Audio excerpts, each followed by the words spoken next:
ஒரு தனி மனிதர் எத்தனை கிரெடிட் கார்டுகளை பயன்படுத்துவது நல்லது? விடை இதோ. Credit card. பல கார்டுகள் உங்களிடம் பயனற்ற நிலையில் இருந்தால் தேவையில்லாத ஒன்றை உடனடியாக முடித்துக் கொள்ளவும். நடுத்தர வர்க்கம் மற்றும் சாமானியர்கள் பணப்பற்றாக்குறையை சமாளிக்க மிகவும் உதவிகரமாக இருப்பது கிரெடிட் கார்டு ஆகும். கொரோனாவுக்கு முன்பு பயன்பாட்டில் இருந்த கிரெடிட் கார்டுகளின் எண்ணிக்கையை காட்டிலும் தற்போது மிக அதிக கார்டுகள் பயன்பாட்டில் உள்ளன. நாடு முழுவதிலும் கடந்த ஜூலை 2022 நிலவரப்படி 8.03 கோடி கிரெடிட் கார்டுகள் இருக்கின்றனவா? நம் ஒவ்வொருவர் கையிலும் கூட ஒன்றுக்கும் மேற்பட்ட கிரெடிட் கார்டுகள் உள்ளன. ஆகஸ்ட், நாம் எத்தனை கார்டுகள் தான் வைத்துக் கொள்ளலாம் என்ற கேள்வி எழுகிறது.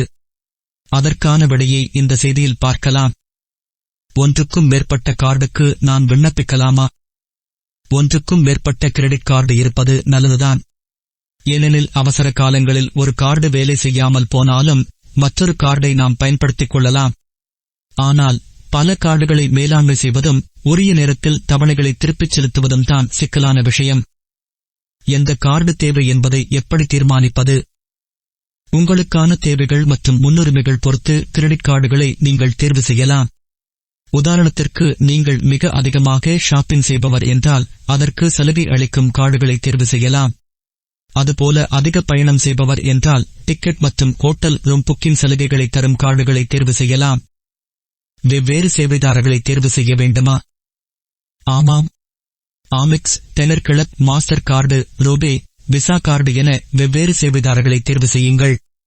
இதில் அதிகமான கேஷ்பேக் மற்றும் ரிவார்டுகள் கிடைக்கின்றதோ அது உங்களுக்கு பலனுள்ளதாக அமையும். கடன் வரம்பு அதிகரிக்குமா? நிச்சயமாக. ஒரு கார்டில் உங்களுக்கு 2 லட்சம் ரூபாய் வழங்கப்படுகிறது என்றால் மற்றொரு கார்டிலும் உங்களுக்கு 2 லட்சம் ரூபாய் கடன் கிடைக்கும் பட்சத்தில் ஆகஸ்ட் மொத்தம் 4 லட்சம் ரூபாய் கடன் பெற்றுக் கொள்ளலாம். ஆனால் ரொம்பவும் அவசரப்படாமல் மாத சம்பளத்திற்கு ஏற்றவாறு கடன் பெற வேண்டும். பல கார்டுகளுக்கான பில்களை கணக்கீடு செய்வது எப்படி? நீங்கள் உங்கள் வங்கி சேமிப்பு கணக்கில் ஈஸிஸ் பேமெண்ட் முறையை ஆக்டிவ் செய்து வைக்கலாம்.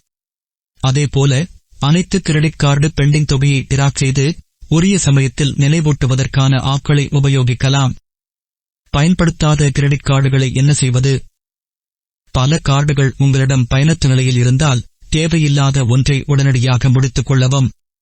நிலுவைத் தொகையை செலுத்திவிட்டு வங்கி அல்லது நிதி சேவையாளருக்கு கடிதம் அல்லது இமெயில் மூலமாக தகவல் தெரிவித்து கிரெடிட் கார்டுகளை முடிவுக்கு கொண்டு வரவும். தம்பி, இந்த மண்ணுல நாம பிறந்ததுக்கு ஒரு அர்த்தம் இருக்கணும்னா இந்த மண்ணுக்கு நாம ஏதாச்சும் திருப்பி செய்யணும்னு ஒரு நம்பிக்கைப்பா.